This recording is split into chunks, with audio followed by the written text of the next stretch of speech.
तो पहले सभी को प्यार भरा प्रणाम। कैसे हो आप लोग? आई होप सब लोग मस्त होंगे, बेस्ट होंगे। मैं भी एकदम मस्त हूँ। तो गाइस आज की ब्लॉगिंग स्टार्ट हो रही है शाम के 5 बजे से और अपने खूबसूरत से रूम से ही हो रही है। तो वेलकम करती हूँ आपका अपना यूट्यूब चैनल भारती कलोड़ा पहाड़ी ब्लॉग में। तो गाइस व्यू की बात करती हूँ तो व्यू अभी का इस तरह हो रखा है। यहाँ से तो धूप चली गई है और उससे धूप थोड़ा ऊपर पहाड़ों पे है बेस्ट। और अभी बैठ रखी हूँ और ये देखो यहाँ पे सानवी को देखो कैसे भाग रहे हैं। अरे साना बैठी हुई है यहाँ पे। चानू हेलो कर दो, हाय। तो मैं हो गई तैयार। अब मैं जा रही हूँ कीर्तन में। मेरे को इनवाइट कर रखा है यहीं पड़ोस में, उनके घर में कीर्तन है तो मैं कीर्तन में जा रही हूँ। तो आप लोग में कंटिन्यू बनी रहिए, दिखाते हैं कीर्तन में कीर्तन का नज़ारा आपको। तो चलती हूँ। इसमें निकल चुकी हूँ और इनको देखो यहाँ दोनों ऐसे देखो। दीदी भी आ गई है दुकान से घर और आज मैं दीदी लोगों को मोहल्ले में जा रही हूँ और दीदी भी तो निकल रहे हैं। आज याद भी आई मेरी बहुत ज़्यादा मिस किया मैंने आपको। इंग्लिश सीख गई दीदी, इंग्लिश सीख गई।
भाई मैंने इनको नहीं देखा यहाँ पे, कब से ब्लॉग बना रही हूँ, ध्यान में ही नहीं आ रहा कि पड़ोसी पहुँच रखे यहाँ पे।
तो गाइस कीर्तन से भी घर आ चुकी हूँ और अभी बैठी हुई हूँ और अभी रात का डिनर सब्जी वगैरह भी चढ़ा दी मैंने।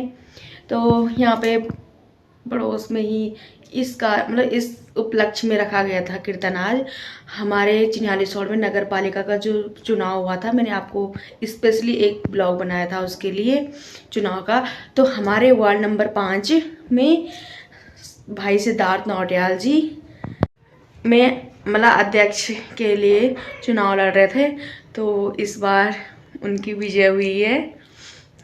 तो उन्होंने इसी उपलक्ष्य में उन्होंने घर में कीर्तन रखा था, तो जाना भी ज़रूरी था क्योंकि उन्होंने बोला है। सुबह भी बोला था अक्षित पापा को, मैं तब तक तो चली गई थी मुंडन में और आज थक भी गई हूँ, मुंडन में भी गई थी और वहाँ से आने के बाद सीधे तुरंत मैं सीधे कीर्तन में चली गई थी। तो आज का ब्लॉग यहीं पे क्लोज करते हैं। आई होप कि आपको मेरा ब्लॉग पसंद आया होगा। अगर आपको मेरा ब्लॉग पसंद आया तो प्लीज़ लाइक कीजिए, कमेंट कीजिए, अपने दोस्तों के साथ ज़्यादा से ज़्यादा शेयर कीजिए और जो भी मेरे चैनल पर नए आए तो प्लीज़ मेरे चैनल को सब्सक्राइब कर दीजिए और अपना प्यार और सपोर्ट बनाए रखना। तो मैं आपका दिल से धन्यवाद करती हूँ। तो मिलती हूँ आपको नेक्स्ट ब्लॉग में, तब तक के लिए टाटा बाय। जय देवभूमि, जय उत्तराखंड।